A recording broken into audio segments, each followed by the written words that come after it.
This is the Jason Walker Show.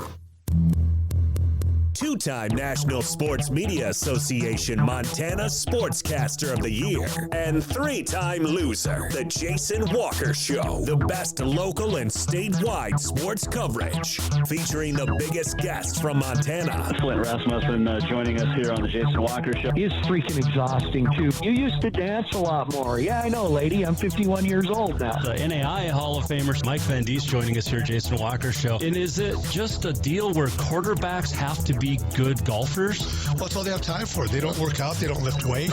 They don't do anything else. They might as well go get on the golf course and at least have some fun. And from across the country, Doug Gottlieb, our guest here on the Jason Walker Show. End of the day, remember, it's your show. It's got your name on it. Howie Mandel, our guest here. Jason Walker, deal or no deal? the Jason Walker Show. Hey, what up? Happy Thursday. The Jason Walker Show, hanging out inside the man cave today. We got a good show on tap, as we do each and every year. We're going to talk to Western basketball coach, Montana Western women's coach Lindsay Woolley. Also, FCS Hero Sports senior writer Sam Herder is going to preview the FCS championship game, which is coming up Sunday. Got some news on DeMar Hamlin, Montana's sports, and much more on a show you can watch on Facebook and YouTube. You can listen on Podbean, Network One Sports, TreasureStateRadio.com. No, you can't. We're off on there now, but I was reading something old there for sure. Ooh, Nelly. And much more. Got the walk-off coming up.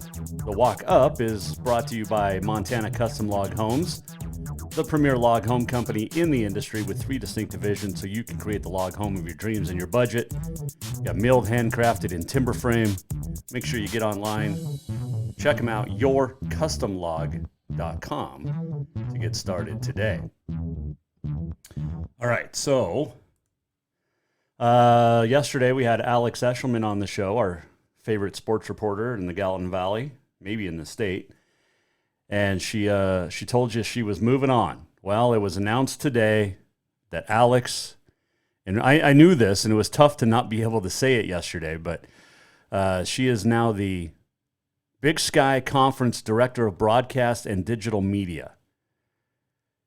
Tom Wistershell, the conference commissioner, said that, quote, Alex brings a breadth of experience and knowledge as well as great familiarity with our conference. We're thrilled that she's joining our team to enhance our new media efforts, elevate the experience we provide our fans, end quote.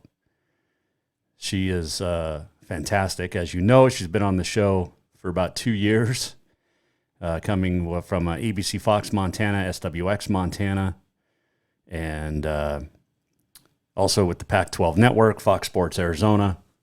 Graduate of U of A, which she is very passionate about.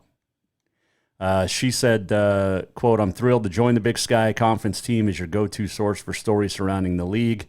Been fortunate to cover Montana State on various platforms now along with the Bobcats. I'm excited to not only highlight the Big Sky institutions and our affiliates, but also take the exposure of our conference to the next level with our partners at ESPN, Scripps, and Learfield. So the best wishes to Alex Eshelman. Nobody better. And she's going to absolutely kill it. Now, what's the great news about all this is once she gets settled in, Alex is going to start rejoining us again on the show. Might not be every week, maybe every other week. We're working out all the details, but she's going to fill us in on the Cats, the Grizz, the Big Sky as a whole, and it's going to be awesome. So Bozeman's losing a great one, but the Big Sky is getting a fantastic one. So very, very cool. Let's see. Bobby Petrino on the move again. he left. Where was he? Missouri? Not Missouri, but he was at Missouri State the past couple of years. 3 weeks ago, took a job at UNLV. And now he is headed off to Texas A&M and Jimbo Fisher. Well, he'll be the play caller, offensive coordinator, basically. He's 61, Helena native, Carroll grad. He was the offensive coordinator under his dad, Bob Sr. He's been everywhere. Weber, Idaho, Arizona State, Nevada, Utah State, Louisville twice, Arkansas.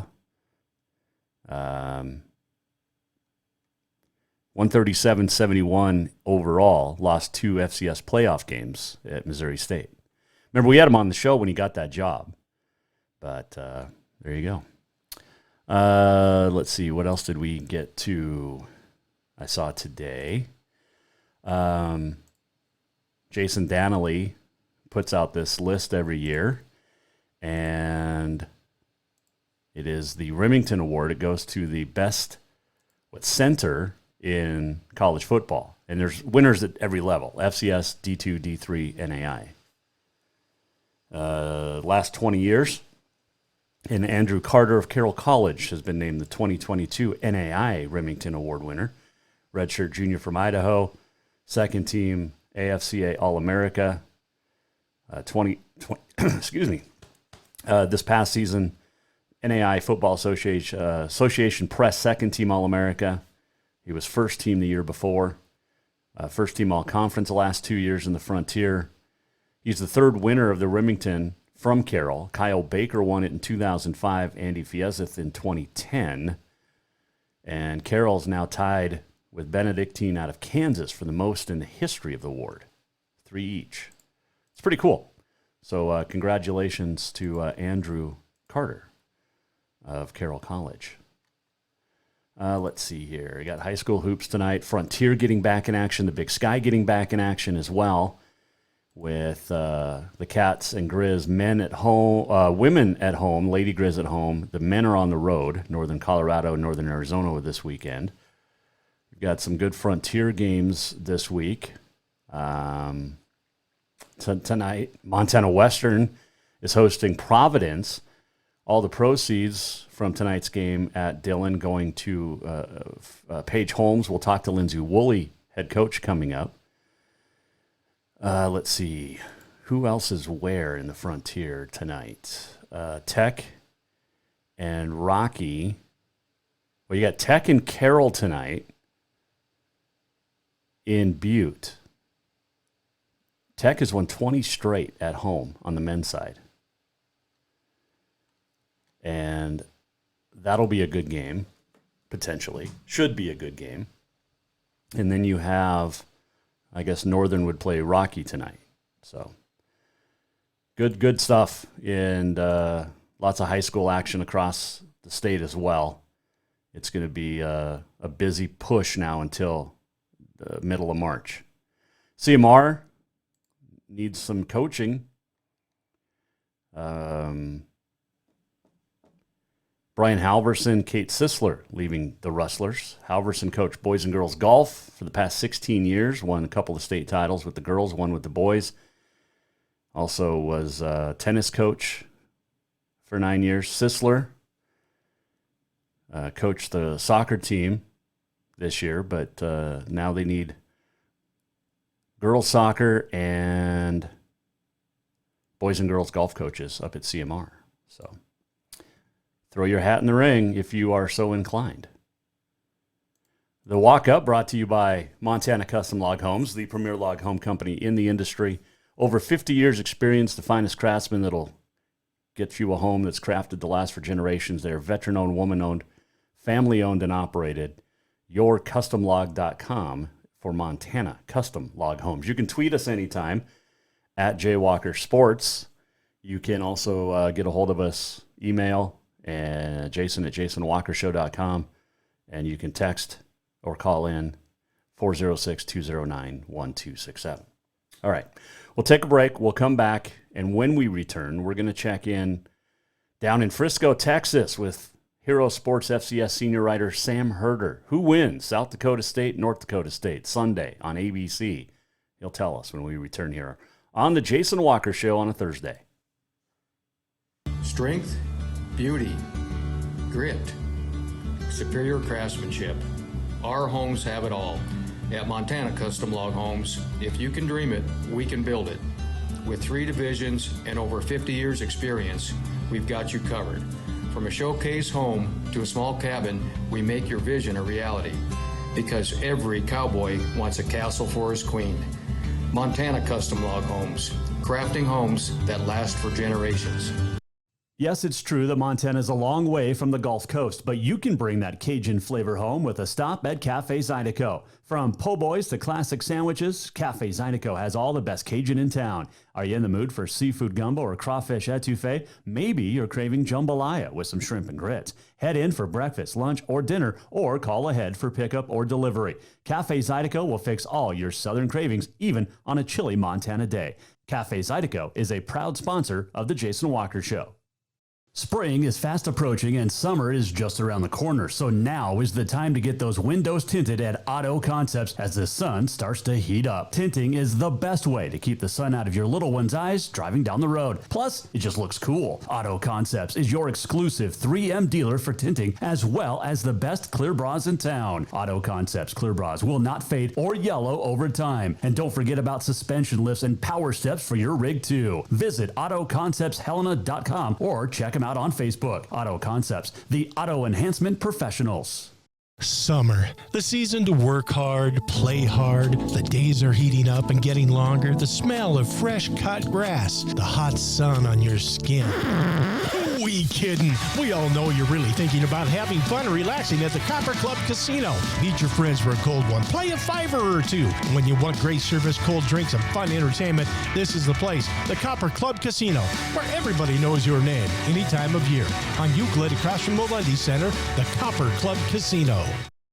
L&P Grocery offers Boulder a convenient shopping experience, whether you're stopping in for a few things or stocking up for the week ahead. From fresh produce and meat to all the staples you need to feed your family, you'll find it here. L&P Grocery is also proud to have partnerships with local brands and carry products unique to the area. Stop by to exchange propane tanks, pick up fishing tackle, grab your prescription, or get your photo taken at the Pitcher Kiosk. They're delighted to be the one-stop shop for local area Boulder residents who want to support local business. Visit lnpgrocery.com and at 215 North Main Street. Who doesn't love being number one? When your team's dominating the standings, or your favorite band rocks the charts at number one, it feels good, right?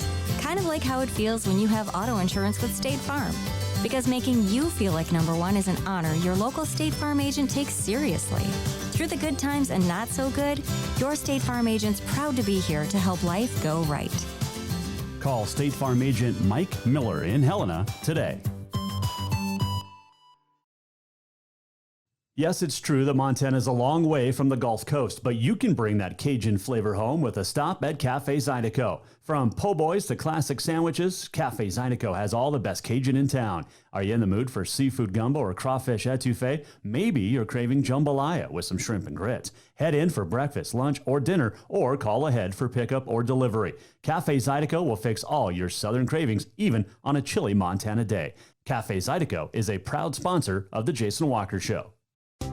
Store-wide savings are what you'll find when you shop for new home furnishings at Rucker's Furniture. This means tremendous values on Helena's largest in-stock selection of home furnishings. When you shop Rucker's, you'll find store-wide savings on the furniture you want for every room in your home. And you'll also find our selection of Serta iComfort, the most comfortable beds in Helena. 12-month financing is available with approved credit on most purchases over $299. Ask for details. You'll find store-wide savings at Rucker's Furniture, 1010 Dearborn, Helena.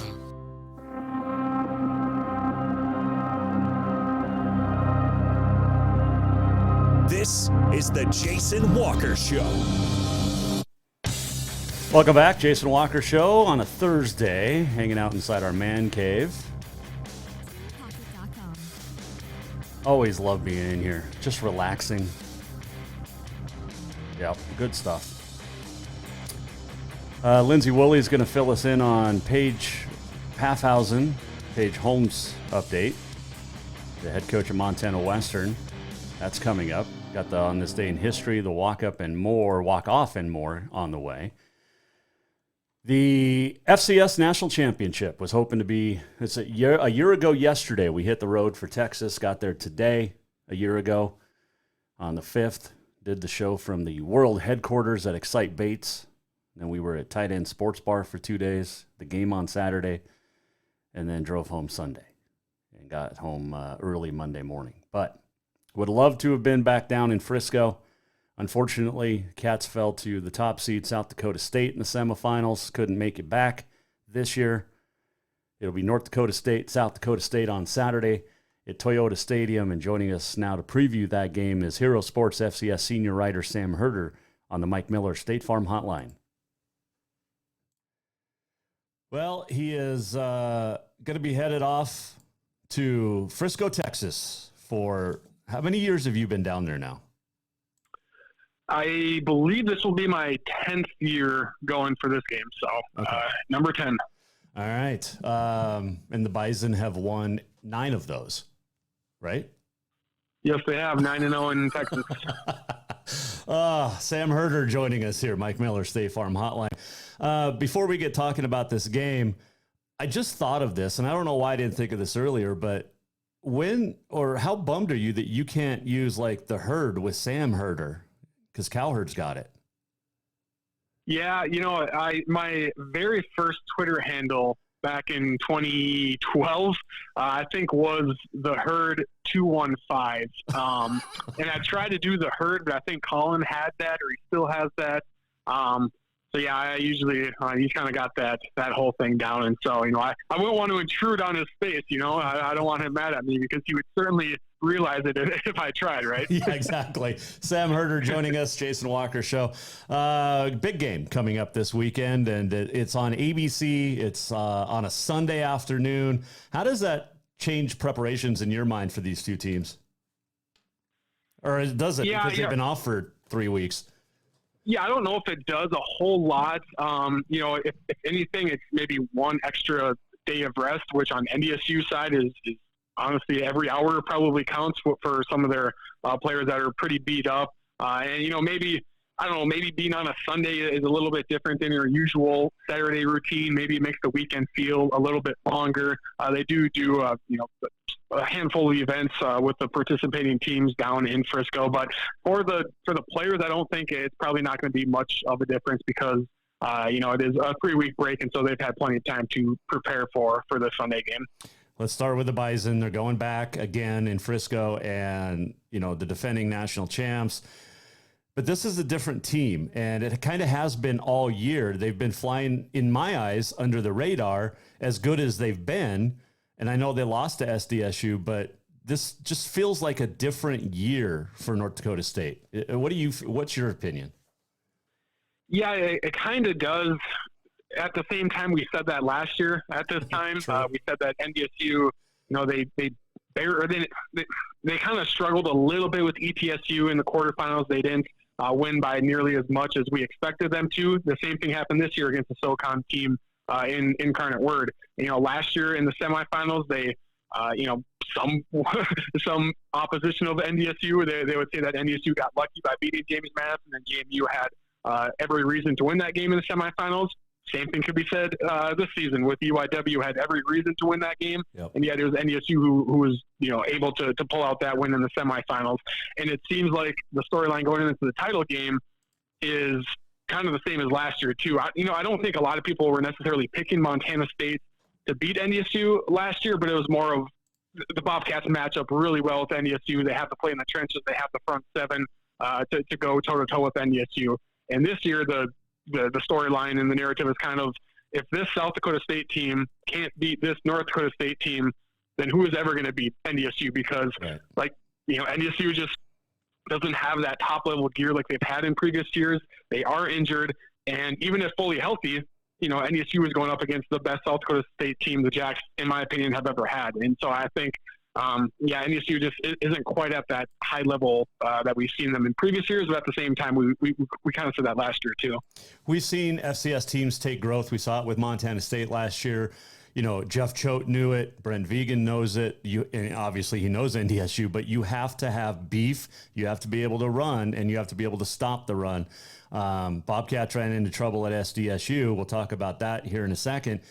But teams around the FCS are kind of using that, and I think South Dakota State probably used that model too, is this is how you win the FCS championship, is be as close to North Dakota State as possible, right?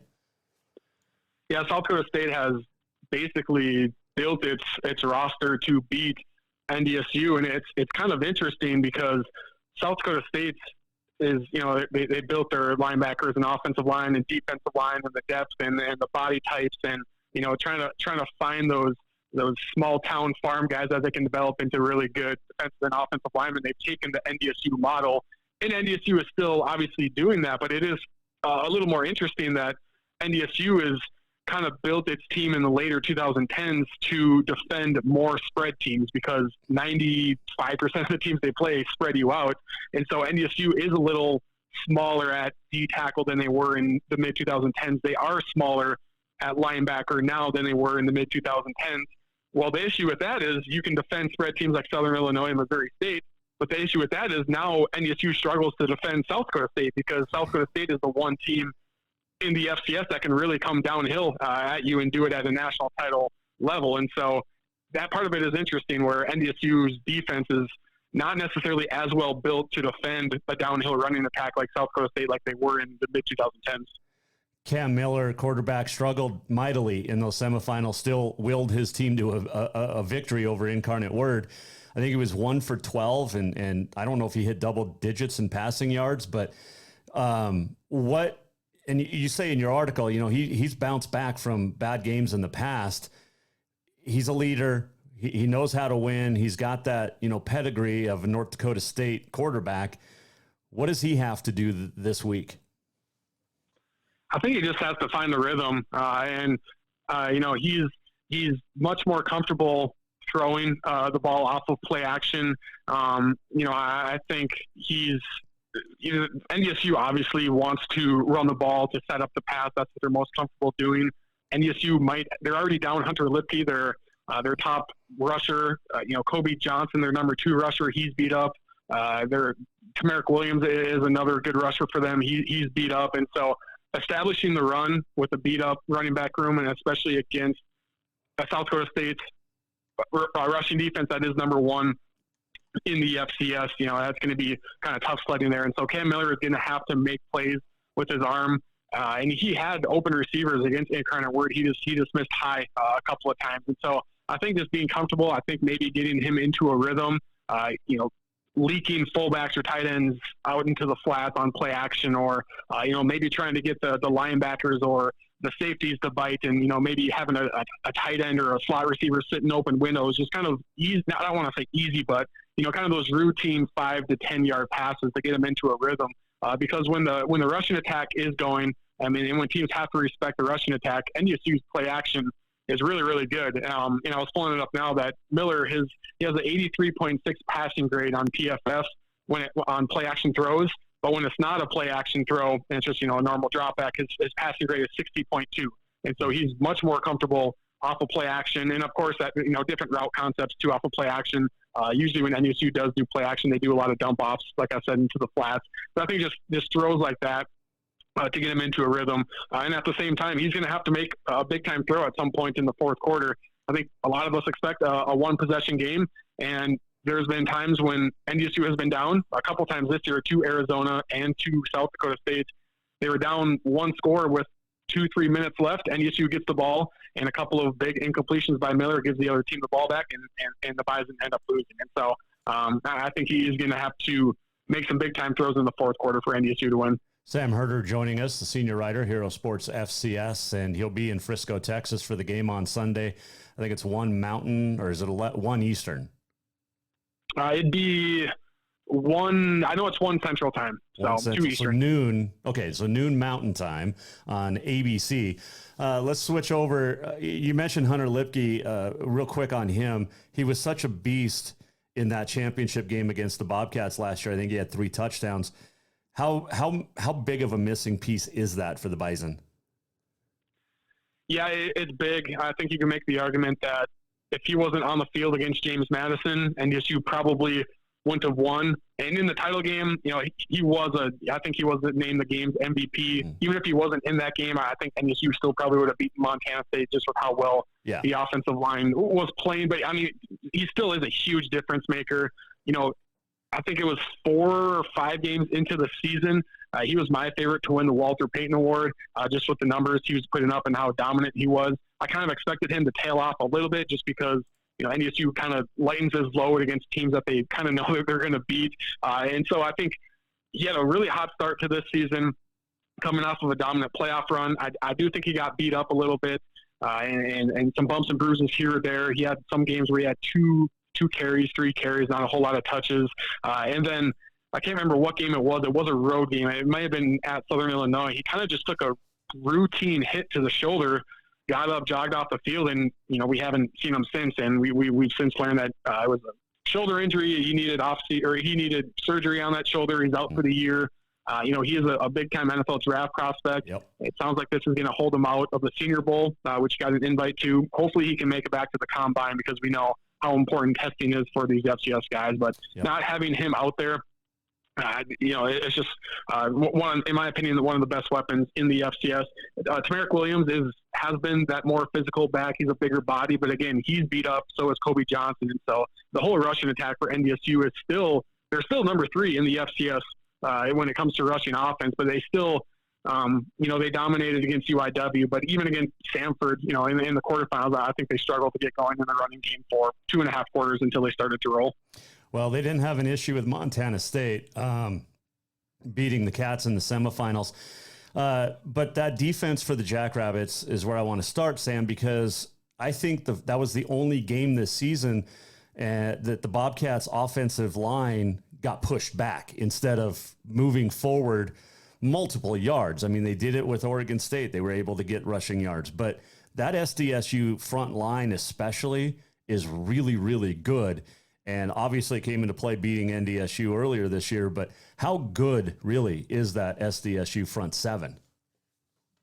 Yeah, they are incredibly stout. They were good last year. I think they've taken even a bigger step this year. Caleb Sanders is fantastic at defensive tackle. Reese Winkleman is a really good defensive end, a big body. And their linebackers just fly around, and they get a lot of safety help as well. Their safeties really run the running lanes and close off running gaps in a hurry. And so, Adam Bach, we heard his name a lot against Montana State.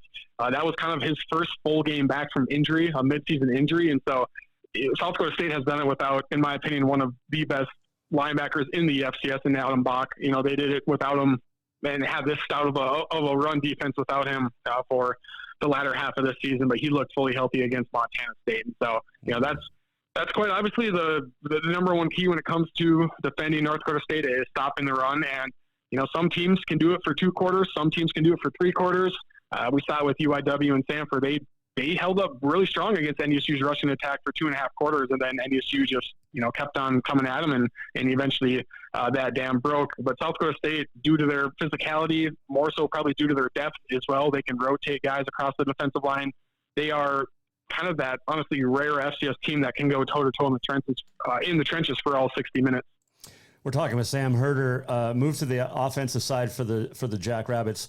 The quarterback, Mark Gronowski, very, very good. He's solid. He's only thrown 5 picks. He's got 23 touchdowns. He can rush. He's kind of that dual threat, more of a passer type guy. But he's got talent all around him, and that just makes him better, right? Yeah, he's a gamer, but no doubt, they have a first-year offensive coordinator, Zach Lujan, and they're a bit more methodical this year. Jason Eck was the offensive coordinator in the previous few seasons. He's now at obviously the Idaho head coach. Jason Eck was maybe wanting to be a bit more explosive, maybe some trickeration in there, but with Lujan, they're more methodical. And so when you look at South Dakota State's numbers on paper, I guess, and that obviously doesn't tell the whole story, but it's not like they're ranking incredibly high when it comes to scoring offense, rushing offense, passing offense, but they can get it done in so many ways. And Mark Gronowski he's kind of that franchise guy with South Dakota State. I think the players rally around him. He's a gamer. I think he's now 21-1 against FCS teams as a starter, not including the spring national title game. He got hurt, basically like Tommy Malott, really early in that game, so I don't include that one. The last time he's lost to an FCS team was, I think, in March of 2021 in that weird spring season that was at UND. And so he just knows how to win. He takes care of the ball. He's getting more and more dangerous with his legs as well. He suffered that ACL injury, like I said, in the spring season. That held him out last year. And to start this year, he was a little shaky, I think. I don't think he was as accurate. He's a little hesitant to use his legs.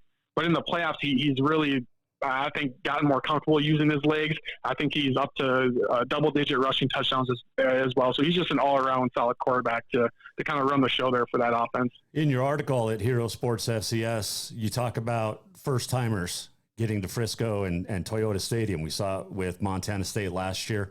Bison jumped all over him early. And Tommy Mellott went down that first series. That didn't help. North Dakota State still wins that game. Don't get me wrong. They're used to this pressure. South Dakota State, not so much. What's the key for the Jackrabbits to settle in early? Yeah, it's incredibly cliche, but they need to come out like they are the better team and come out with confidence. I don't think you can kind of tiptoe and feel your way around this game in the atmosphere. And yeah, South Dakota State was there in the spring, but that was 50% capacity. And, Montana State was a little shaky to start. I think it's them. And like you said, the Mellott injury, I think really was a buzzkill on that sideline and for the Montana State fans. But I think Montana State, the players, and I've seen it before too with other teams the first time in Frisco, they look shaky. They look a little tight. Maybe the stage is too big. And by the time it's 8 minutes into the game and they kind of settle in and say, okay, we're here. This is the national title game. It's NDSU is up 21-0. And so Right. I think South Dakota State just needs to come out with confidence. They need to throw the first punch. All the pressure on this game, honestly, is on South Dakota State. They are the betting favorites. They are the number one seed. They have been the number one ranked team for quite a while after beating NDSU. A lot of people are picking South Dakota State to win this game. And, it's kind of one of those things where if this South Dakota State team, like I said earlier, if they don't beat this NDSU team, then whoever is going to beat the Bison. And so I think all the pressure is on the Jackrabbits, and I just think they're a veteran squad, so I don't think they're going to come out too tight or too nervous, but they just can't let the moment get too big for them and just play to their level. This is essentially a rivalry game championship because, NDSU, North Dakota, not so much. This has become a great rivalry over the last, decade or more. But will there be any beer? I mean, I know we talked about this last year with Montana State and North Dakota State, but South Dakota can drink its fair share of beer too. How's Frisco and Plano area going to handle all the fans?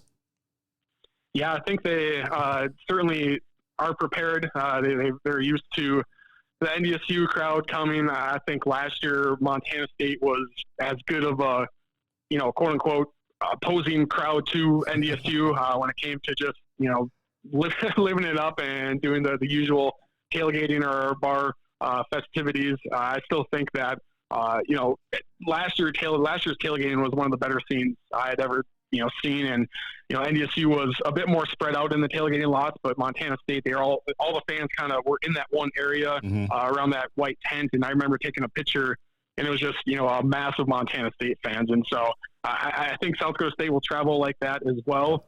With NDSU, this is their 10th time, and I don't know if bored is the right word because NDSU fans don't necessarily like the word bored because how can you ever get bored with winning the national title? But when you do it this many times, at some point it gets a little less special, and at some point you go, maybe I don't want to spend a couple grand because I've already done that 9 times, and so there is a chance that maybe this is a close to a 50-50 split between NDSU and South Dakota State fans. But overall, I know there are some people that don't have tickets, but they're still going just for the atmosphere. And so it should be a really good atmosphere down there in Frisco. Well, I got to tell you, I spent 2 days at Tight End Sports Bar doing this show, and the NDSU fans that were there didn't seem bored at all. So I don't know if it was because I was there doing the show or maybe it was a senior. I don't know, but they did not appear bored, Sam.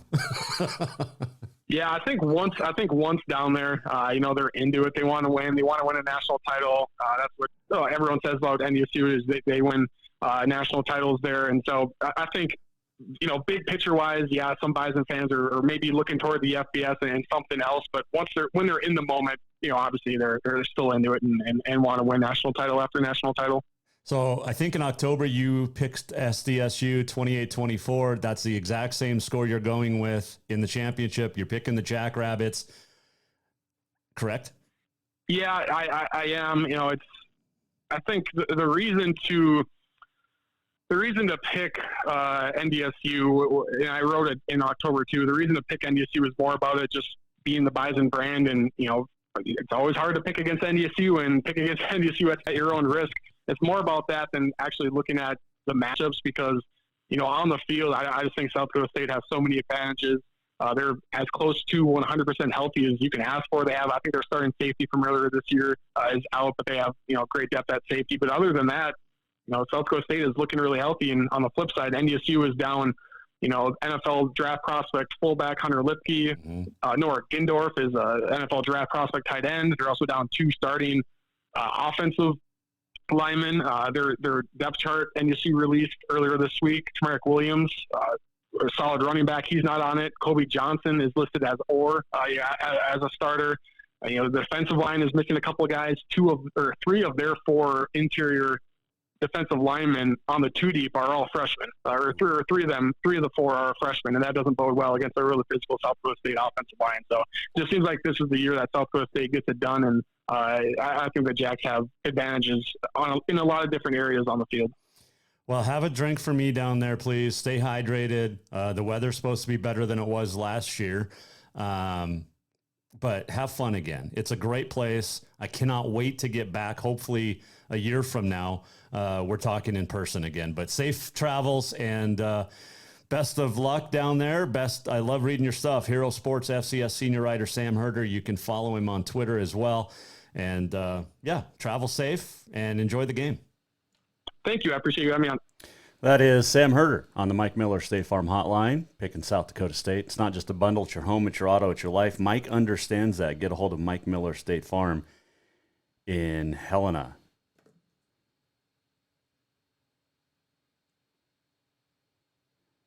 Got a sick little one, so we're trying to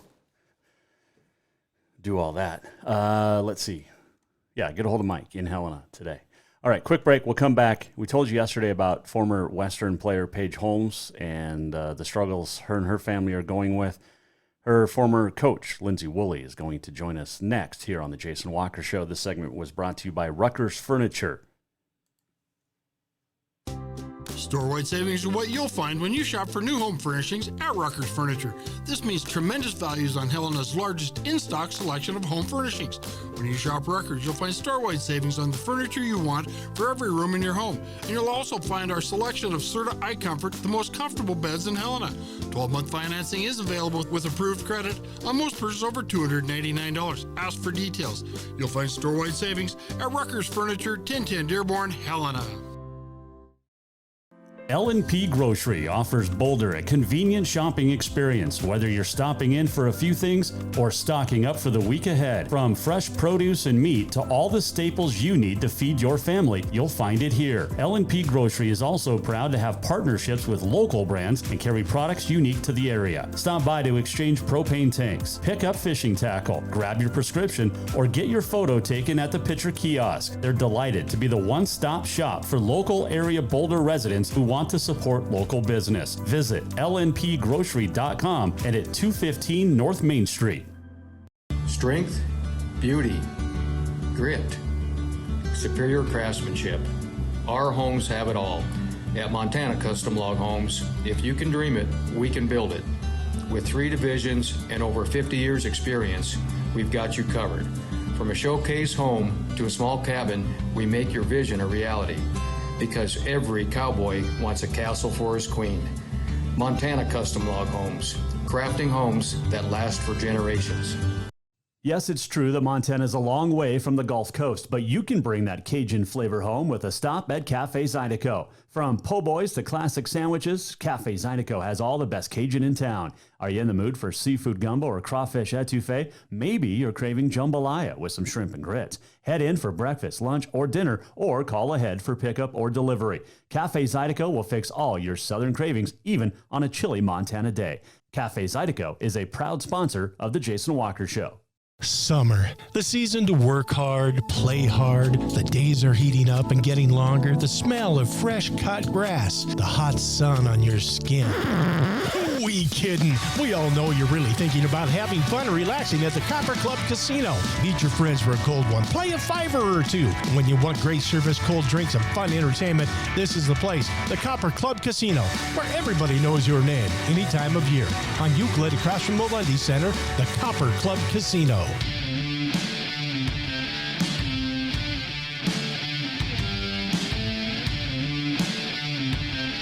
Welcome back to the Jason Walker Show. Welcome back. Final segment on a Thursday. On this day in history coming up, the walk-off and more. This segment brought to you by Copper Club Casino. Make sure you stop in, drink and gamble responsibly for the hottest games, warmest staff, and the coldest drinks. Well, yesterday, before we get to that, before we get to Lindsay Woolley, he'll join us here in a couple of seconds. Damar Hamlin woke up today. I think they worked him out of his coma. And the Buffalo Bills defensive back that was injured, cardiac arrest on Monday night, he woke up and was able to write to his doctors. And the question he asked was, who won the game? And the doctors told him, you won. You won life, the game of life. But great news about Damar Hamlin. And we're hoping for even great news about Paige Paffhausen, formerly Paige Holmes of the Montana Western Bulldog women.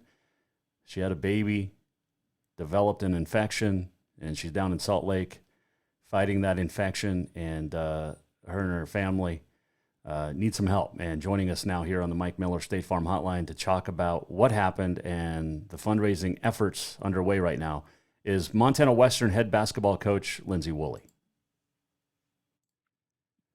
All right, Coach, it's game day. You're a couple hours away from tip-off against Providence women, but we're not here to talk about actual gameplay. We're here to talk about a former player in Paige Holmes, Paige Paffhausen now. But take me through the situation with Paige and what's been going on. Well, she, her and her husband Mick gave birth to a beautiful baby girl on December, I think it was the 16th. 19th. Sorry, my dates are a little goofed up. I think it might have been. So I think it was the 16th. It was when we got to Arizona. But anyway, and she had a C-section and ended up getting a blood infection, and so they ended up having to life flight her and Mick down to Salt Lake City, and she's been at the University of Utah since, I believe, since the 19th or 20th, somewhere around there. Kind of fighting the infection and, doing all the things they do to get the infection out of your system, removing a bunch of tissue and skin and all those things that are, hard to see happen. And they believe they've gotten the infection.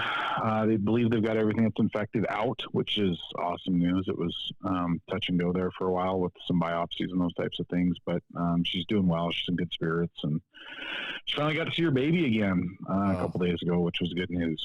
Yeah, that is. They're just waiting for skin grafts, and that hopefully get going on that next week. They'll be down there for another 4, maybe 5 more weeks, hopefully, if everything goes as planned. I read that, Coach, that she's in the burn unit, which I guess makes sense now with the, originally when you read, you're like, why is that? But can you take us through that a little bit?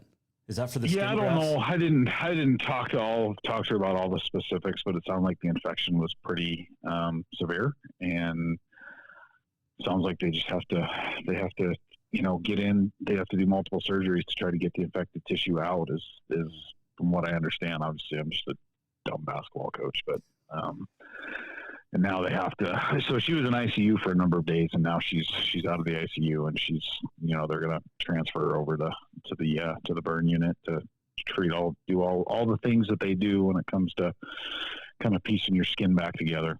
I mean, we know how good of a player she was. What kind of person is she off the floor? Well, she's what you see on the floor. She's energetic and outgoing and hard-nosed and competitive in everything that she does. And, obviously we talk about how college athletes sometimes think that life's pretty tough, and we always try to tell them that it's only going to get harder when they leave. And, you hope it's not going to get this hard, but right. She's battled her way through it, and she's just an awesome kid. Whatever Shauna Michelle put in her Cheerios when she was growing up, they probably should bottle it and sell it, because everybody would want a kid like her. Yeah, she was so much fun to watch on the floor, and I when you're with one team, you don't get a chance to get to know really the opponents very well, but She was fun to watch. There's no question about that. So tell me about what went into getting into tonight with all the proceeds of the gate and everything going towards her recovery. Yeah, my AD and I were talking about, what can we do to help? And obviously she's going to have they're going to have some significant medical bills, as well as, making her family being down there for a long time in Salt Lake. And so we just, we decided that this was, the best way that we could make a small contribution to try to help out. And I know there's been a number of people here in the community that have done the same, whether it's Venmo and Nick directly, and now they have an account set up at a local bank here in town, benefit account. And I know I talked to Coach Moat a number of times the last couple of days. He's kind of blasting the Hoops for a Cause stuff out and started a GoFundMe for her. So the support's been really good. And we're just, like I said, do our small part to help and let them know we're thinking about them. We're talking with Lindsay Woolley, the Western basketball coach of the women 2019 national champs. Paige was on that team. Do you win the title without her? Nope. that's the answer. It's funny, Jason. There's kids, and you talk to a lot of coaches, but there's kids that drive winning, and there's kids that cannot drive winning. And even though she probably averaged 6 points a game and 4 rebounds a game as a sophomore on that team, she made one of the biggest shots against, I think it was the Masters in the third or fourth round, and she did everything. She does all the things that it takes to go into having a championship caliber team, and she did it for 4 years. I know yesterday you challenged Coach Graham at Tech. Are you issuing challenges to the rest of the Frontier? Well, we figured it was appropriate because Nick played football for Tech for 4 or 5 years, and Matt Steppin's they're gonna put something together for our game down there here beginning of February, or up there, I should say. I'm sure they'll do whatever they can to help, and obviously, it's good to have a league as close as we do that coaches and athletic directors will rally around our former student athletes. Yeah, you mentioned, just on the women's side with Himmelberg and Moat and Keller and Graham now, and even with Sayers, and the Hoops for a Cause has been such a great thing over the last few years that, we see how well the Frontier rallies around itself and each other. And this is just going to be another case, I think. I think so. I hope so. It's pretty awesome. Chris took the time out of his day to day to get all that stuff set up and kind of get it pushed out.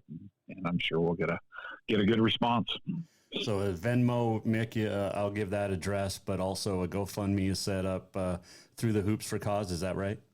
Yep. It's on. I think he said he blasted it all out this afternoon. I haven't had a chance to look at it yet, but well, you're getting ready for a game tonight, so there is that. I'll ask you one game question. What's it take? What do you expect from the Argos and the Bulldogs tonight? Well, it'll be a battle. It seems to be a battle every time we play them. They're so good on the offensive boards. We got to do a good job to try to minimize their second chance points, and hopefully we kind of break out of our little shooting slump that we've been in the last few games. So it'll be interesting, and hopefully we get a great turnout and a lot of support for Paige and Mick and Parker, and everything continues to go great for them down in Salt Lake City, because we're certainly thinking about them. Have you met the baby yet? I have not. We were in Arizona. Oh, that's right. Yeah, we were there together. Yeah. I can imagine you holding a kid. Of all the coaches in the league, aside from Sayers, you might be the one I can see holding a kid the best. Well, it's funny that I always joked with my wife before we had a kid that I don't like to hold other people's babies. I'll hold my own when I have it, but it's certainly one that I'm looking forward to meeting and looking forward to seeing Paige and Nick when she gets back on 2 feet again. Are you saying that you treated babies like the NHL Stanley Cup, that you wouldn't touch it until you had your own? Well, exactly. Everybody said, "Don't you want to practice?" And I said, "I think I can probably, manage. Just like I don't drop things very often, so I feel like I do a good job with another human in my hands." Wearing the white gloves and everything. Yeah. Oh, that is great. Hey, best of luck tonight, Coach, and going forward in the season. Thank you for the time on game day, and tell Paige and her family we're rooting for them. We'll do whatever we can here with the Jason Walker Show and blast it out as well. And we just want the best for the family. Thank you, Jason. Appreciate it, man. That is Lindsay Woolley, head coach of Montana Western, joining us. So I just shared on my page on Facebook and also on the Jason Walker Show, the GoFundMe to help out Paige, Holmes, Paffhausen, her husband Mick, baby Parker, as they battle through this unfortunate situation. So help out if you can. There's a GoFundMe page set up. You can Venmo Mick-Paffhausen directly if you would so choose as well. Today is January the 5th, 2023. It is National Whipped Cream Day, National Screenwriters Day, 1927. Kennesaw Mountain Landis begins a 3-day public hearing on charges that 4 games played between Chicago and Detroit in 1917 had been thrown to the White Sox. 1931, first woman to purchase a baseball team. Lucille Thomas buys the Topeka Senators in the Western League. 1934, National and American Baseball Leagues select the uniform ball, like the same ball they use, which made sense. 1957, Jackie Robinson announced his retirement rather than being traded to the New York Giants. On this date in 1971, the Globetrotters would lose 100-99 to the New Jersey Reds, ending a 2,495-game win streak. Pete Maravich passed away on this date at the age of 40, and in 2004, Tug McGraw, the great baseball player, passed away from cancer at the age of 59, and a member of that 1973 New York Mets World Championship baseball team. Oh, and he's also the father of Tim McGraw, the singer. Let's do this. We're almost at the end of the show. What did we learn? And what did he miss? Time for the walk-off. The walk-off presented by Cafe Zydeco, where the Big Easy meets the Big Sky. Make sure you stop in for the best Cajun this side of New Orleans. Great week. Appreciate, Trisha Binford joined us. Scott Evans, Ashley Gear, Sam Herder, Alex Eshelman, Lindsay Woolley. Great week. We'll do it again next week. And hopefully good news all next week. We'll have our Auto Concepts Performance of the Week as well next week. Look forward to being there. If you missed anything, go to jasonwalkershow.com anytime, anywhere. It's mobile as well. It's fun. Have a great weekend. Thanks to all of our great sponsors, the great tweets, all around great support. Appreciate you. We'll see you next week right here, Jason Walker Show. The Jason Walker Show is produced by the Jason Walker Media Company. Any reuse, rebroadcast, or retransmission without the express written consent of the Jason Walker Show is strictly prohibited. Just listen, watch, and enjoy.